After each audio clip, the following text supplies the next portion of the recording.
Triple M, a platform where people can share money amongst each other and where people living in poverty can rise up and get out and break through and really belong to the middle class? Or is it a pyramid scheme where the people who are putting money into it are going to lose out eventually? We are joined by consumer journalist Maya Fisher-French from City Press to talk a little bit about why we should be concerned about Triple M. Maya, welcome. And what is it about Triple M that scares you? I think the problem with Triple M is that all of these kind of schemes, and we'll go into why, yes, it is a pyramid scheme and why it is a pyramid scheme, is that all pyramid schemes have an ending.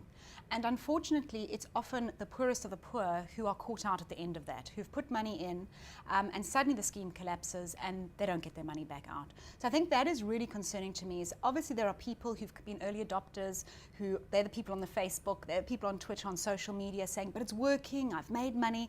But somewhere along the line, it all peters out, it folds, and it takes a lot of money with it.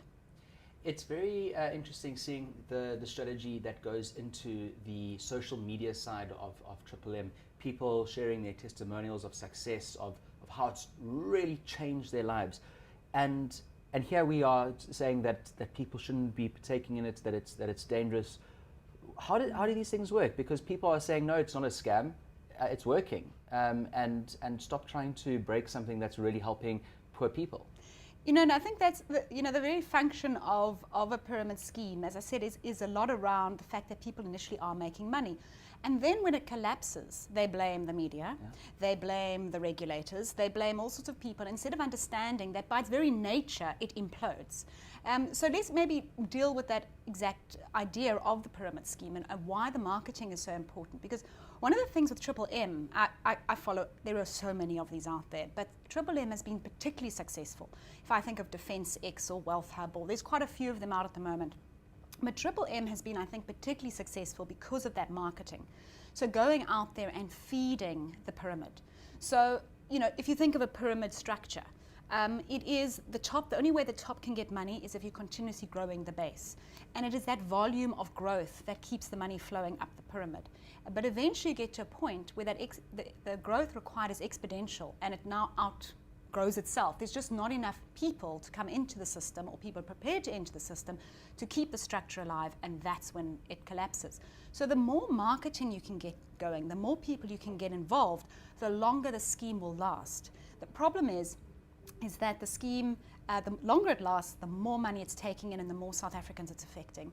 You know, in Russia, I think it lasted about almost 10 years or so before it imploded. It's just imploded in China now. We're talking about a population of 1 billion people.